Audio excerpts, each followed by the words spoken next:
And so I had proposed that that be changed. 3 seemed kind of arbitrary to me. To me, it seemed that the best thing would be to ask the company for their data on usage for their drive-throughs, for the other franchises that are there for that business, and make a decision based on what we know.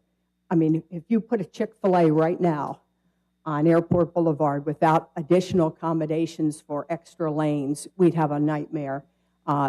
Congratulations to Foosackly's for being very successful. A couple of years ago, they tried to relocate their flagship shop right on a residential lot at the corner of our neighborhood, and that would have allowed ingress and egress through our neighborhood as a shortcut to Grelot Road. We feared that that would be allowed because under the UDC code, they could have easily met a 3-car queue. If any of you have ever been on University Boulevard, when the Foosackly's traffic is high, you can see them lined up all the way across the shopping center, sometimes 12 deep. So I just wanted to bring that up. That's just one thing today. It might be something that you all change later, but I had submitted it earlier just on the outside chance that instead of putting 3, you would do something as appropriate based on data provided by the company about drive-through usage. So thank you for allowing me to make that comment. Thank you, Ms. O'Keefe. Next on the sign-in sheet, Mr. Joe Womack.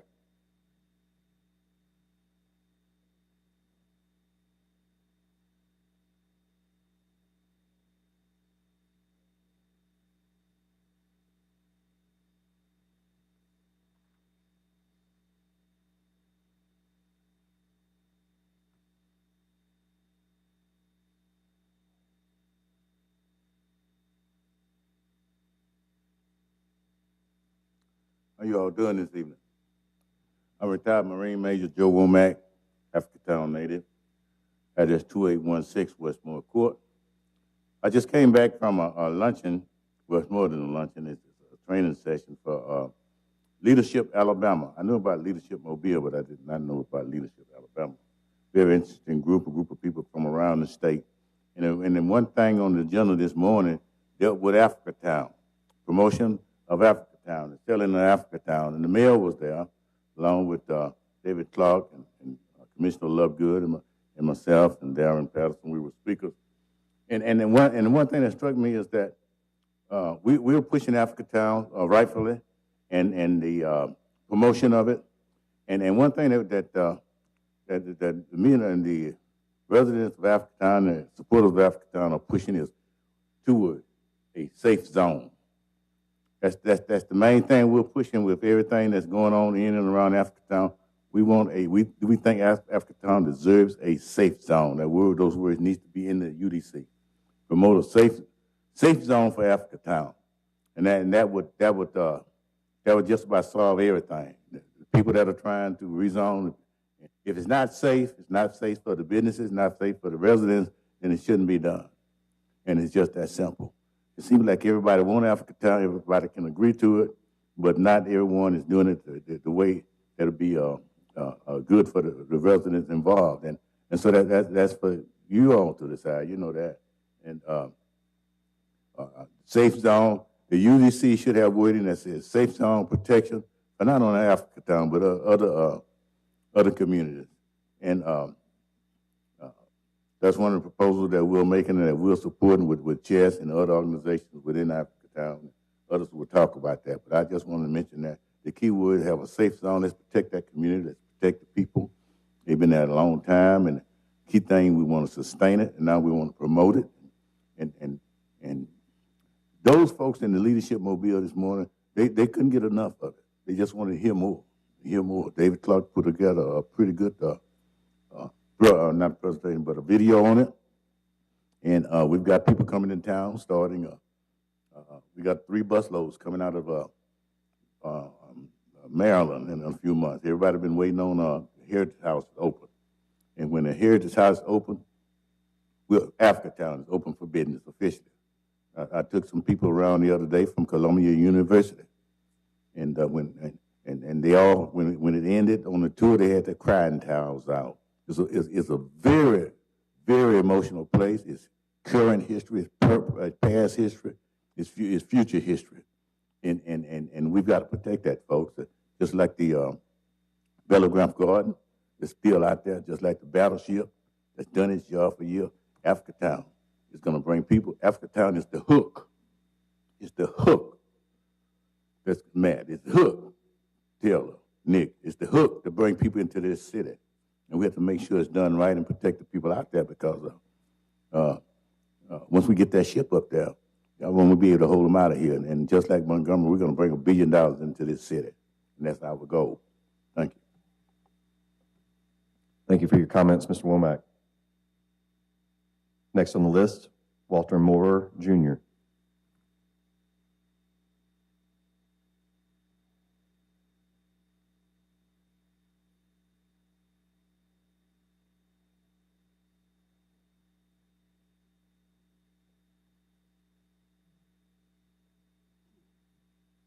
Good afternoon. How's everybody doing? My name is Walter Moore, Jr. I live at 411 Chin Street, Mobile, Alabama, 36610. I'm not going to be on too long. I did a little interview with Channel 5 about Jose Weaver and Vulcan Materials. We're enduring dust in the daytime, and Jose Weaver sneaking out there at night, making asphalt. What I'm trying to come to the conclusion is we need a buffer, some type of buffer and a wall behind my house. I'm living it every day. If you guys, the planning commission, can do anything, save the next generation out there in Africatown, because they are dying off the day while we speak. The new graveyard done outfield the old one already. And that was back in the 1800s. So if you can, like Joe said, build a safe zone so we can live. And thank you. Thank you for your comments, Mr. Moore. Next on the list, Lauren Modisa. Thank you, Ms. Modisa. Next on the list, Mary Moorer.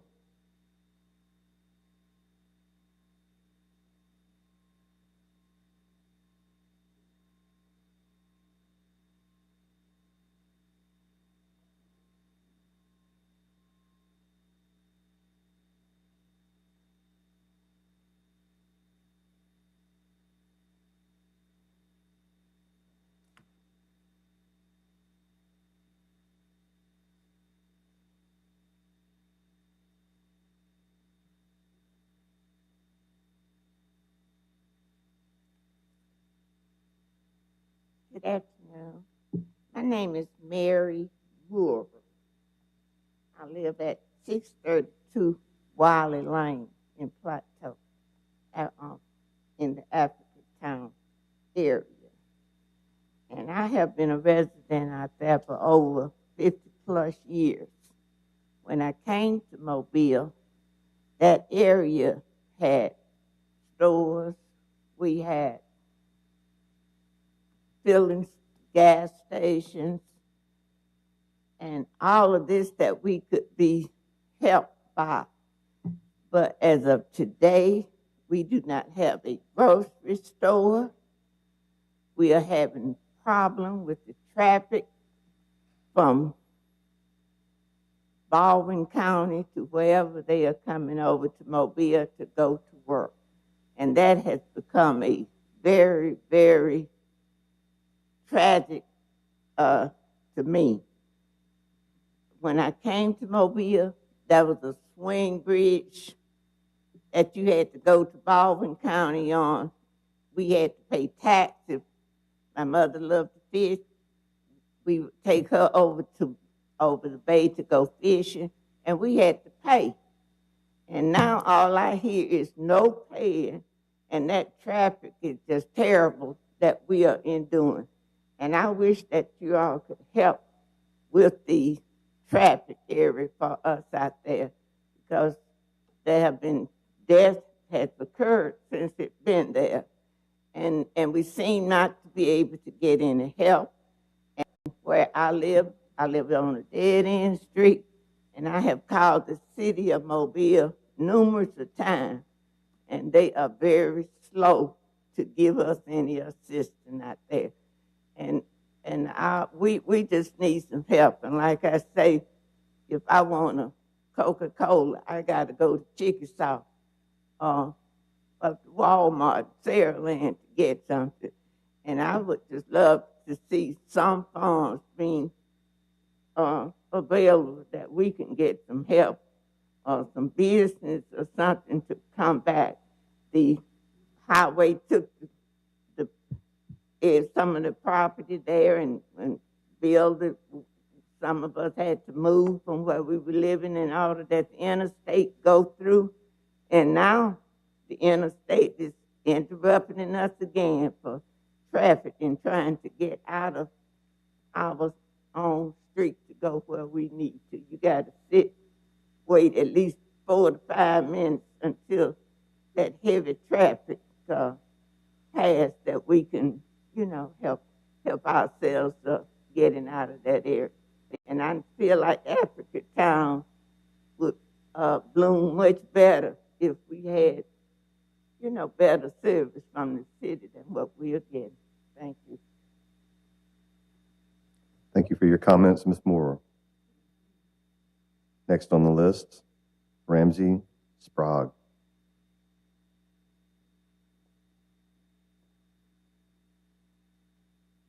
Good afternoon. I prepared a written draft amendment to the UDC that I'd like to distribute. My name is Ramsey Sprague. I live at 63 South Fulton Street in Midtown Mobile.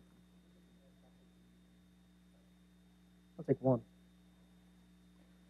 I'm the president of the Mobile Environmental Justice Action Coalition, or MEJAC, as it's been called since its founding by Africatown residents over 8 years ago in partnership with regional advocates and to address environmental justice concerns in and around Mobile. I'm also the Mobile NAACP Environmental and Climate Justice Chair. As y'all know, my agencies have been providing voluminous commentary to the Planning Department over the last 4 years, and we've seen very valuable progress on many of our concerns, but there are still many things that warrant Commission attention in our opinion. To address some of our biggest concerns with the shortcomings of the Africatown overlay in particular, we have drafted an amendment to it. The amendment does several things. One, under Section B1, it would make explicit the interest in the, quote, avoidance of further industrial encroachment and the elimination over time of those industrial activities that are incompatible with nearby residential neighborhoods. This was commentary we provided about the Africatown overlay's intent and purpose that was not acknowledged by planning. Two, under Section B2C, instead of, quote, accommodating existing development patterns of the community, it would instead, quote, implement the goals of the Africatown neighborhood plan, which this body passed.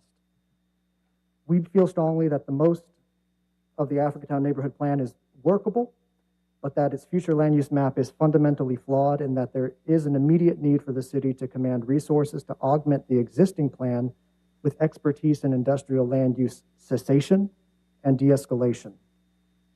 Three, it would also amend the chart of permitted uses for the Africatown overlay to reject use categories that residents and stakeholders who have been reviewing the UDC for years now feel fit their immediate and long-term goals for Africatown of establishing a safety zone that would protect residentially zoned districts from further harm from incompatible uses by explicitly rejecting the continuation or expansion of 41 industrial or otherwise incompatible uses as defined by the UDC.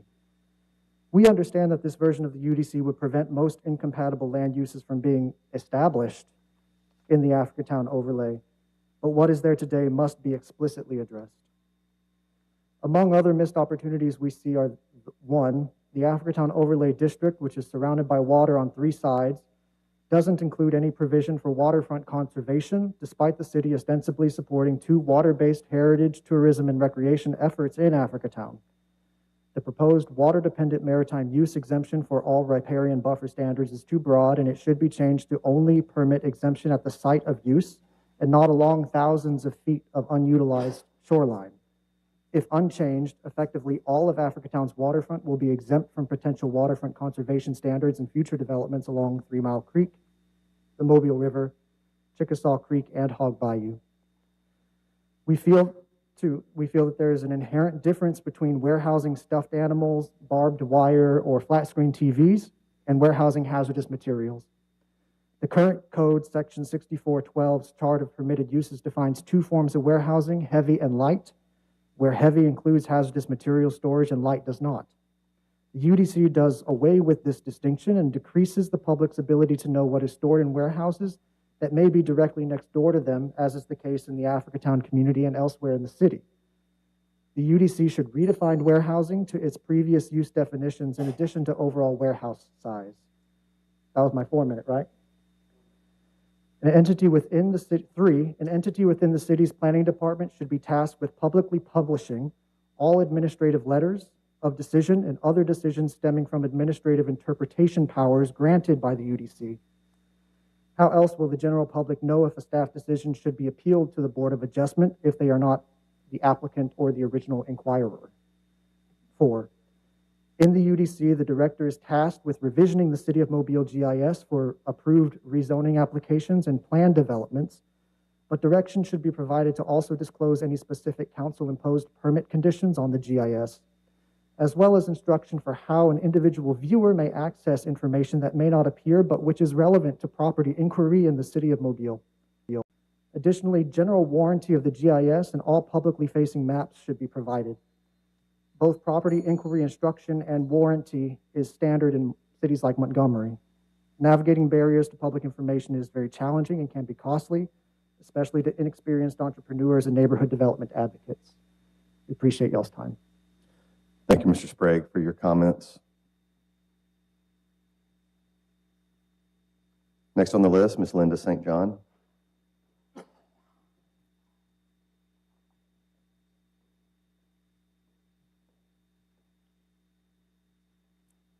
My name is Linda St. John, 320 Avalon Street, Mobile, 36608. I'm president of the Village of Spring Hill, and I'm here today representing over 2,000 supporters of the Village of Spring Hill and 600 people who participated in our planning process 16 years ago to create our master plan. The ordinances included in our master plan affect only 4 commercial areas in Spring Hill and do not restrict or regulate any residential properties. There are approximately 56 commercial properties in these 4 commercial areas.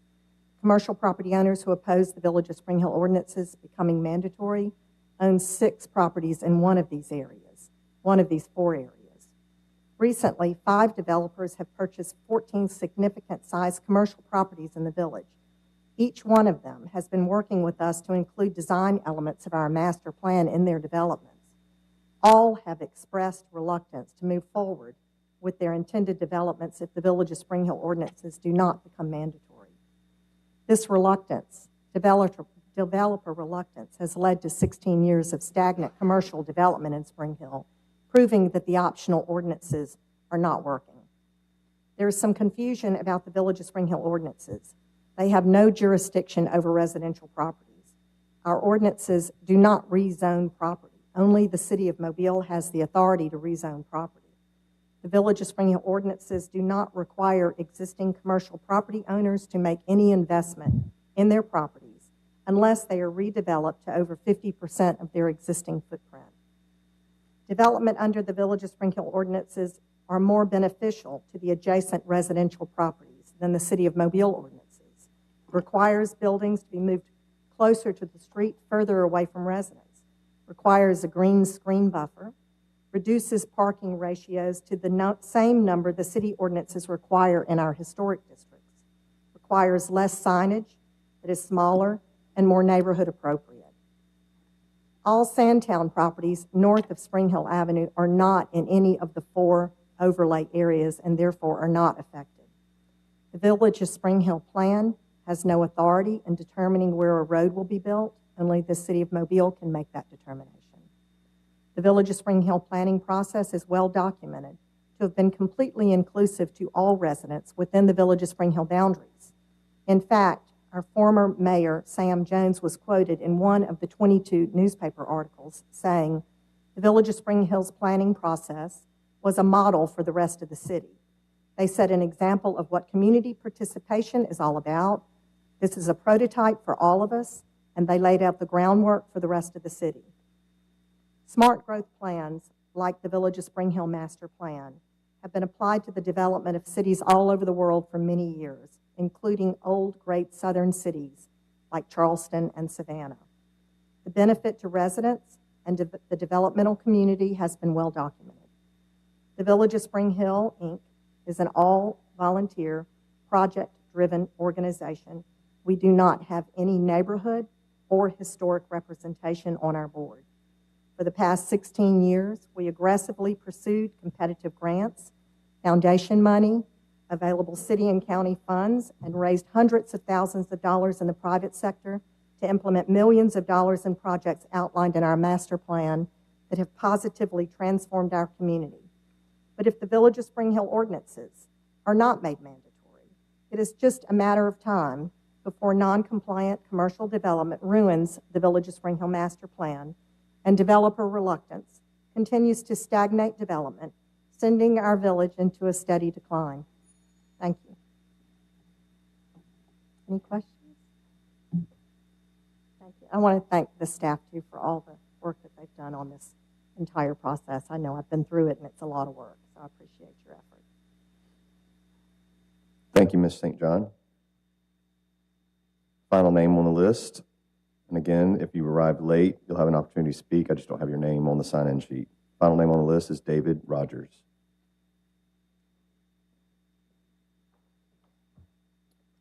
Thank you. My name is David Rogers, 15 Sims Avenue, 36604.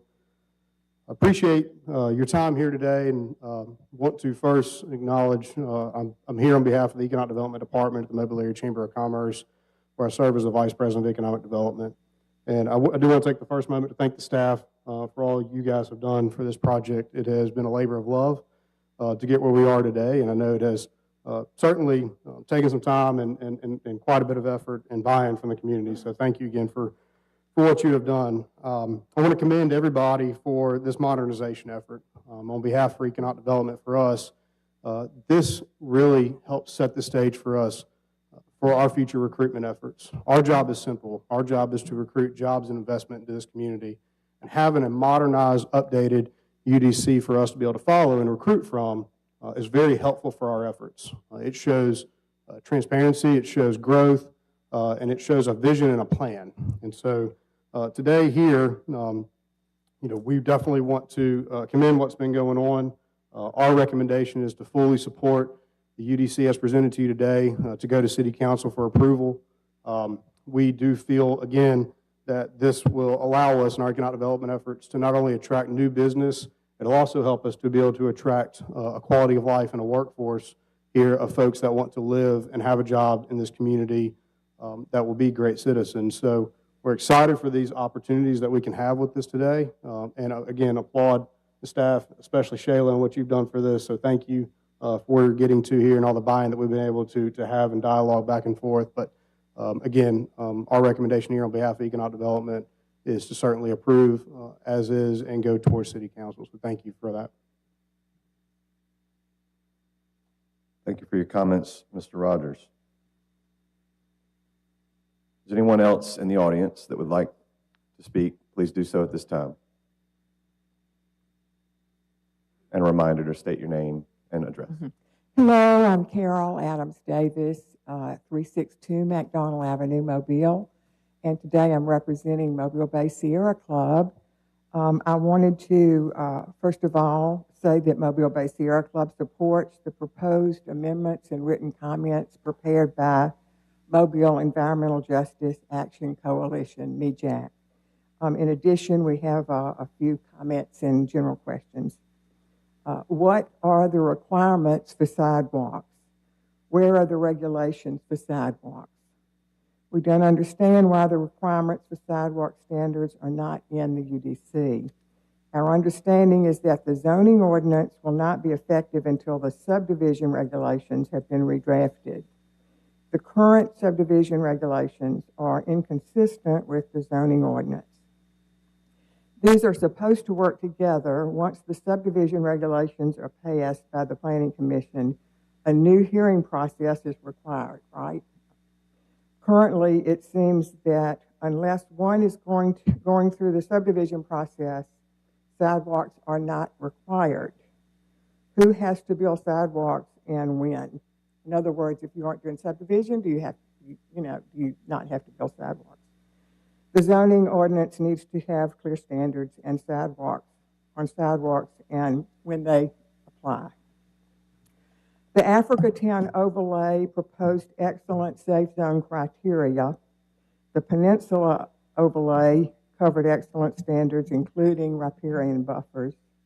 The Historic District overlay proposed setback guidelines that were ideal. The Village of Spring Hill proposed an excellent model of guidelines. Why can't these regulation improvements proposed in these overlays apply to the whole city, especially the urban areas? The Mobile Bay Sierra Club members, like many Mobile residents, are nervous about our waterfront industrial district. The only individuals that really know about the industrial district are insiders, such as Alabama State Port Authority administration, the out-of-town players, certain real estate developers, etc. Why can't there be a citywide industrial plan that would identify what is zoned industrial now and what is necessary going forward as far as uses? Presently, there is no data to base industrial development decisions. We do not know what the burdens are because they're not being measured. In cities that have successful zoning processes, when a gap or problem is found in an existing ordinance, a mini study is done to find out the best way to move forward. And staff recommends changes or refinements to the zoning ordinance. And these are called technical amendments or text amendments. We'd like to see more of this action with the Planning Commission. Thank you so much. Thank you for your comments, Ms. Adams-Davis. Are there any further comments for anyone else in the audience? If so, please raise your hand. At this time, we'll close the public hearing section of the agenda, and we'll open up for questions, comments by commissioners and staff. A reminder to each of the commissioners, you have comments that were submitted from the online portal and an additional document from me, Jack, and Mr. Sprague.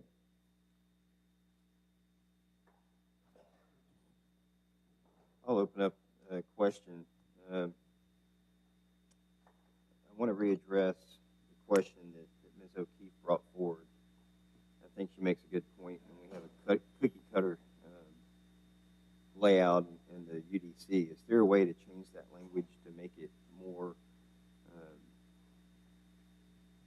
planning conducive for the layout? She's the one that talked about the 3 cars per the drive-through line. I think as you look at the properties throughout the city, different properties have different capabilities on what they can allow without impeding traffic. So I think we need a more general statement where the traffic engineering department has the opportunity to impact the design so we don't have issues. I mean, she's right. We've all seen it. When you have problems in drive-throughs and if it's not laid out, I think 3 is,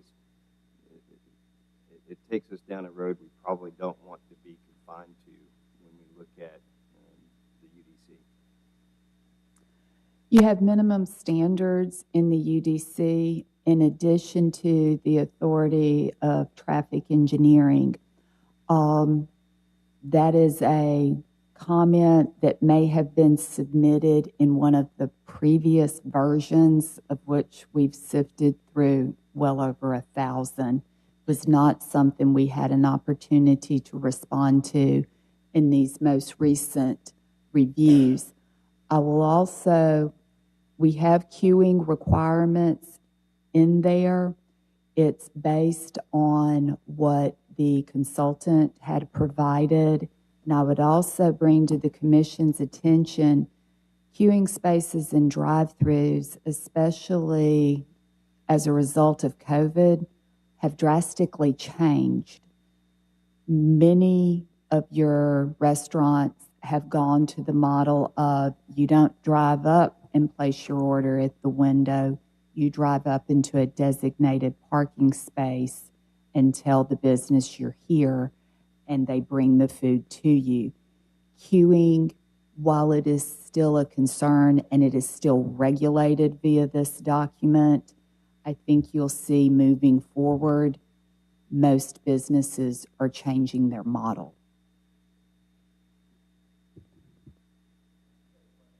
I've got a question for staff regarding process, particularly developments that have been done in the previous zoning. If this were to be approved in the planned unit development form, if a PUD is changed or a new building is built or there's a change to a PUD, what's the process for getting that approved through this body, or does that have to go to City Council?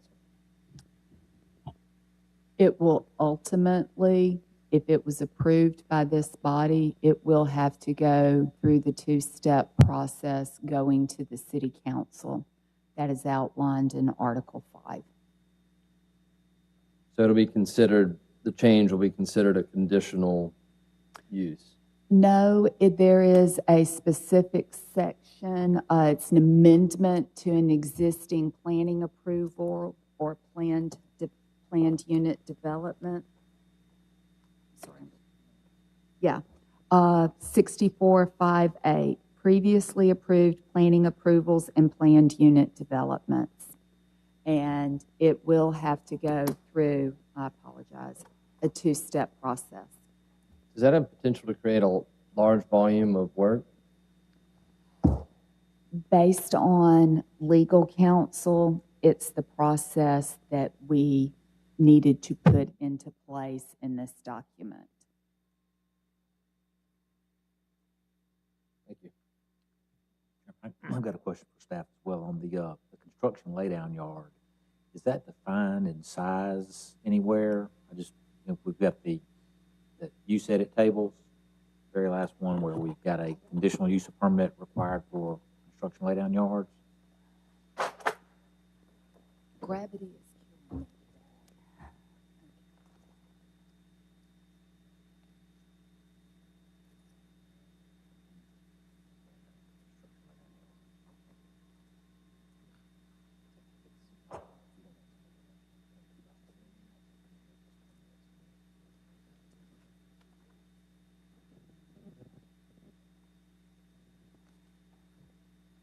No, but it is considered temporary because these are considered in conjunction with some type of construction project, such as a new road or a road improvement.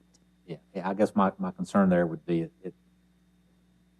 how big or how small is, when does something become a construction laydown yard? Is it, the home builder that, setting up 5 2x4s next door, which is probably not what would be considered a laydown yard, or if it's a city project doing It's a more 2 acre. so like what we saw with Baltimore Street. Exactly. Yeah.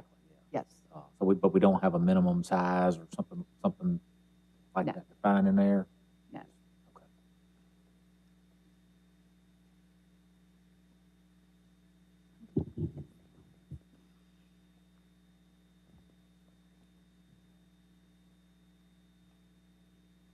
We have one more quick question regarding the changes proposed by the City Council. First comment under Article 2, limiting each lot to one dwelling in RA, R1 urban, and R1 suburban. What was that a change from? Is that removing the approval of an accessory dwelling? It was really more so a clarification because that is what we have always proposed, but it was said it was a little ambiguous, so we felt like that removed the ambiguity. Regarding the accessory dwelling unit, that is in, it's addressed in the document you have before you now, and it was addressed by completely deleting it from the use table in Article 2, as well as the standards outlined in Article 4. So the changes do not allow an accessory dwelling unit? That is correct. And the reason it was proposed to allow that was probably to help with our housing needs, I would imagine? There were several reasons why it was included, but after the meetings with the council members, that's what moved this forward as it's drafted. Similar, probably, communication with the council that went from a 4,000 square foot lot to a 6,000? That's correct. Thank you.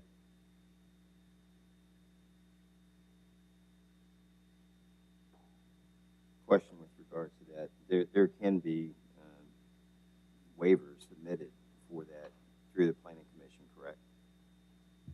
If somebody wants to put an accessory dwelling, they could bring that to the planning commission? No, sir. That would require a variance from the Board of Zoning Adjustment. No, sir. Variance.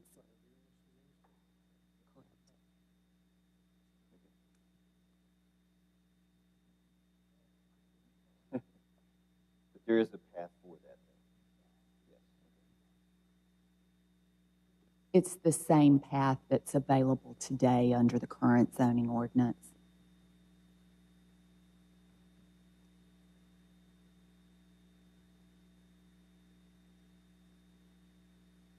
I have a question, or more of a comment, and you might want to also comment back, Margaret, on the sidewalks. In my several years of service on this commission, we are extremely sidewalk friendly and community, and I'd like you just to point out that there are pretty stringent discussions on that as subdivisions and developments pop up.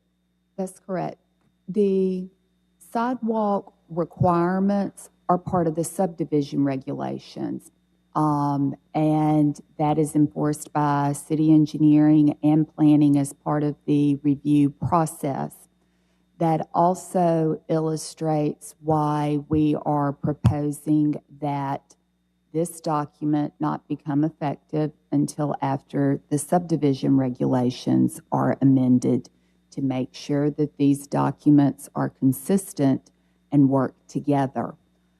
I would also, and so it would be our intention, of course, in compliance with past practices and the City of Mobile's Complete Streets policy, to maintain the requirements for sidewalks along the rights of way in the subdivision regulations.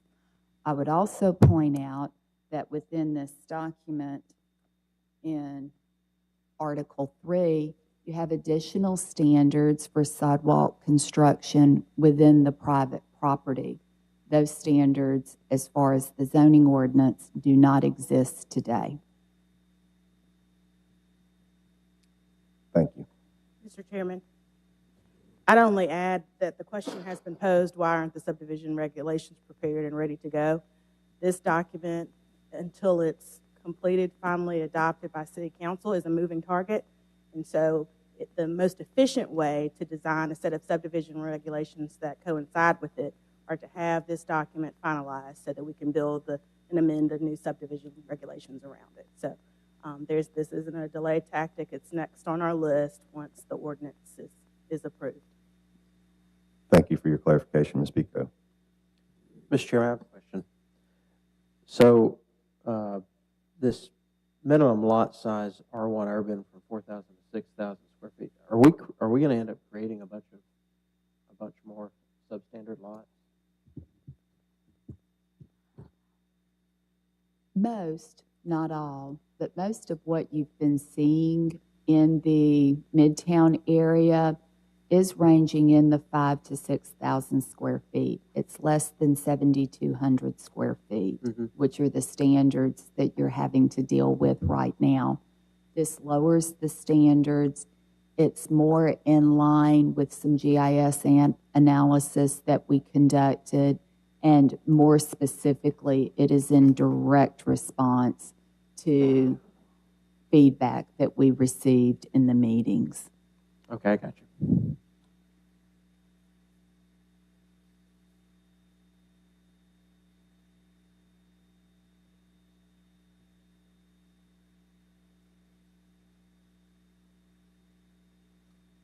Any further comments from the commissioners, questions from commissioners to staff regarding the submitted online comments or the comments presented today in the public hearing section? Yeah, I'd just like to make a comment, overall comment. Thanks to the entire staff. I mean, 4 years, you put the man hours against this, and it's gigantic. The requirement that y'all have laid out, Doug, Margaret, all of y'all that have worked so many hours relentlessly trying to find, as we heard a gentleman talk about balance. I think that's what you've really captured here. I've heard it said many times that, you know, you've gotten the right fix when both sides aren't happy. And I think that's where we are. At the end of the day, we've got to find that balance between development and protecting and safeguarding the residential areas as well. And I think this does a pretty good job at that. The one thing that I would tell everybody is, you know, talking with my colleagues on the city council, we're committed to keeping this a viable and living document. And if there's things that pop up that just don't make sense as we move forward, we're willing to look at that and amend it as needed to make it right. At the end of the day, we've got to move forward. You know, we've got to come into the 21st century. What we have is outdated. This is needed. And I think it's a pretty solid document. You know, I've read through all the pages of this, and no, it's not perfect. I don't know of any perfect document in government that exists, and I've spent about 30 years in government. So, you know, this is something that will continue to work and develop. But we've got to be forward-looking, and I think this sets us up to positively move towards the next 20, 30, 40 years, and do it in a way that's conducive to moving the city forward as well. So thanks to everybody that's made comments and put your time and effort, volunteer organizations, et cetera. I think you've been heard, and I can see changes that have been made to this because of your voice. So thank you as well. And I look forward to seeing the city move forward with the UDC. Scott, I'd like to take some of the credit, but I deserve none. I might have had 50 hours in this. These 4 people to the right of me are the ones that spent 1,000 hours in 4 years doing it. They're the ones that deserve all the credit, all 4 of them. Thank you, Mr. Jones, for your comments and for your representation on this commission for the City Council. One last call for any questions or comments from commissioners. Seeing none, I'll entertain a motion to recommend adoption of the UDC, Unified Development Code, to the City Council for their recommendation. So moved. Properly moved and seconded. I'm sorry, I should amend my motion to accept the amendments offered by the staff. Thank you. Second. An amended motion with proper second. And due to the nature and time of this, we'll go to a roll call vote. Ms. Susan Carley. Mr. Scott Jones. Mr. Nick Amberger. Yes. Mr. Matt Anderson. Yes. Mr. Taylor Atchison. Yes. Ms. Shirley Sessions. Yes. Ms. Jennifer Denson. Yes. Mr. Alan Cameron. And I vote yes. Motion passes for the UDC to move on to the City Council. Any further comments from staff? Mr. Chairman, We just want to thank the commission and all of the members of the citizenry. There's been a lot of people, not just staff, there's a lot of citizens that have really stuck with us throughout this process, and it only helps to make a better document. Thank you, Ms. Pappas. And again, from the commission, thank you to everyone here. Thank you to the audience for your comments and for those that may have submitted online. We are adjourned.